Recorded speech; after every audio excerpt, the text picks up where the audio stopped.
मध्याह्न भोजन में सामिल हेबे नवम एवं दशम श्रेणी छात्र छात्री। तेबे शहीद माधव सिंह स्कॉलरशिप योजन छात्र छात्री को 5,000 टंका प्रदान करा जिवो। कटक राणीहाट उच्च विद्यालय पाइबो एही ऐतिह्य मान्यता। राणीहाट विद्यालयर 100 वर्ष पूर्ति उत्सव में यह घोषणा करिसेंती मुख्यमंत्री मोहन माझी। विद्यालयर उन्नतीकरण पई सीएम पांठी 2 कोटी टंका दिया जिवो। राज्य सरकार पक्षरु मिलिबो 4 कोटी टंका। कटक आयोजित उत्सव में मंत्री पृथ्वीराज हरिचंदन, विधायिका सोफिया फिरदौस, विधायक सौभिक विश्वाल, विधायक प्रकाश चंद्र सेठी, विधायक शारदा प्रधान प्रमुख उपस्थित रही।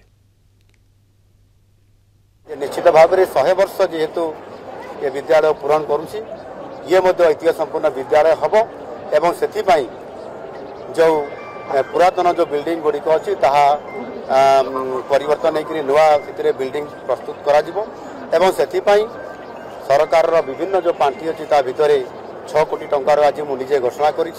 आगामी दिन में जिते डीपीआर प्रस्तुत हो ये विद्यालय को आगू आहरी नापी से डीपीआर अनुसार निश्चित भाव में यह एक पूर्णक्षम ऐतिह्य संपन्न विद्यालय परिणत करिशार तार मान्यता को आहरी वृद्धि जेहेतु एक ऐतिहासिक सहर कटर अवस्थित अच्छी जो पूर्व 100 वर्ष अधिक माने पार कर जो 5टी ऐतिह्य संपन्न उच्च विद्यालय अच्छी तार सहित ये समकक्ष आज 6 नंबर सीरियल को आसी ओडिशा रे मध्य ये ऐतिह्य संपन्न विद्यालय भितर 52 नंबर को ये आसीगला आज घोषणा कला ये विद्यालय को संपूर्ण भाव में ओडिशा रे ऐतिह्य संपन्न विद्यालय हिसाब से तार समस्त भित्तिभूमि सहित समस्त तार अभाव को पूरण करा।